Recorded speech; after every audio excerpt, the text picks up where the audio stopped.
Hi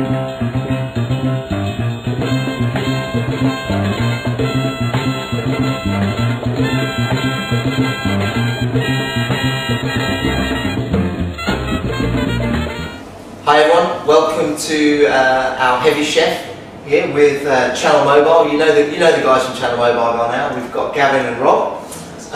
What we want to talk about today is augmented reality, which we've been talking about quite a bit on the heavy chef lately, but specifically within mobile. And is there a future in it? Can we do anything with it? Because again, it's very, very buzzy at the moment. A lot of people are talking about it, but is it really useful? So guys, it's something that obviously, being part of the mobile world, you're hearing a lot about at the moment. What are any sort of general thoughts about augmented reality to start with?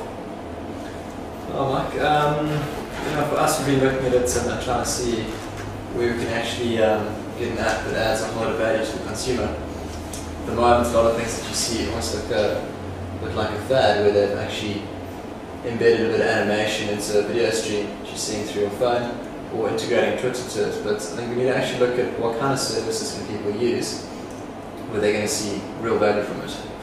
Well, I mean, some of the examples of some of the stuff that are out there at the moment, we've all seen them, particularly on the iPhone, because they seem to show it on the iPhone. But sort of layout, for example, is one of the apps. And then one of the first ones was the coming out of the underground, the whole underground thing. What are your thoughts on that? Because that seems quite useful. Yeah, when I first saw that, I was very impressed. I must say, obviously, it's very dependent on your hardware. So if you need a decent phone, so maybe that's why the uptake and the commercial viability of it has been a bit slow. In that it's very compatibility and hardware dependent. Obviously, for it to be really effective, it's got to be linked to a GPS device in a handset. But once you have got a decent app like that, the London Underground app or London Street Map app, linked to the GPS, you come out of a tube station anywhere in London, and you hold your phone up and it tells you exactly what's in front of you, and you put in where you want to go, and it directs you in the right direction. I think that's fantastic. How about that? Okay, I'm going to take the other angle from this one. I think that's great. I'd love to see where everything's going on. But if in the middle of London, particularly Piccadilly Circus, coming from the area, I know how that should be. If you're standing there and you suddenly got a whole bunch of people sticking their phones up in the air and saying, "Aren't you setting yourself up to be a target to mug me? That's all you're really saying." Well, Rob had a good point in that one, isn't it? Yeah, it should be able to start identifying who your muggers are. Yeah, so we track occupation by people. Yeah. So those ones where they're saying people are tweeting from all these different places. Start profiling them from the tweets. Tweets around. Red flag. Yeah. If your Twitter name is "Watch Me, I'm a Mugger," whatever / then that's one of the guys you've got to monitor when you're picking up. And I think the reason why the revenue and the viability of it's going to grow so rapidly from now into the near future or immediate future is that location-based angle, where you aren't actually being privacy is not being invaded. You're igniting this application on your phone because you're needing something out of it. The app just happens to know where you are as well, and that, from a pure marketing point of view, to retailers and to shops and shops on streets, malls, etc., where you walk past down the street and you're getting directed from a pure practical point of view. You're trying to find your way around the city, and you've got ads popping up, relevant, pertinent to where you're walking. I think that is a very powerful tool. Yeah, don't get me wrong, I agree with you. I think that it is, to have that information when you're in a particular place is great. I just think the practicality of being able to do that needs to be addressed in some way. I don't know what the solution to that is. They're going to have to get rid of lampposts.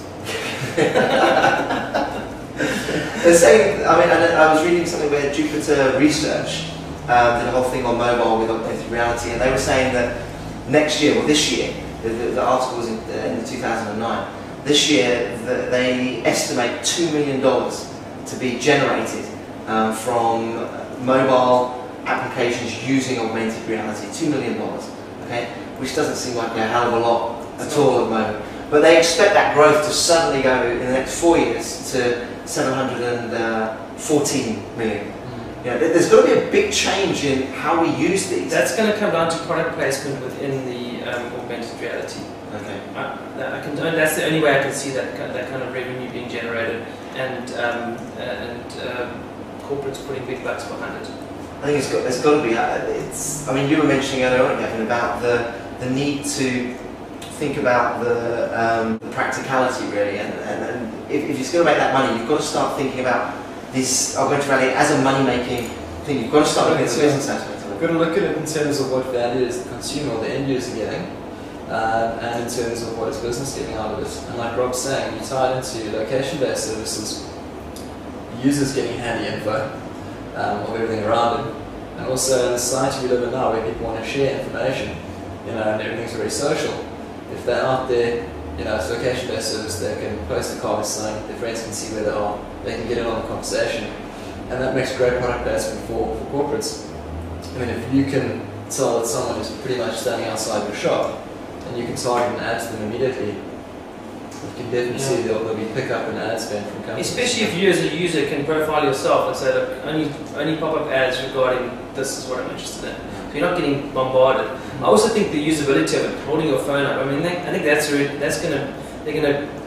they're gonna come up with a pair of sunglasses or normal glasses that you wear, and it'll just be seamless. I think that those kind of usability and hardware issues are going to get better and better. I suppose they're doing that with heads-up displays on cars and things. Absolutely. And using that sort of 3D TV. I mean, it's all coming quite quickly, and I do think that you're not going to have to pin it down to your small screen of your phone. It's going to come up here, and it's going to be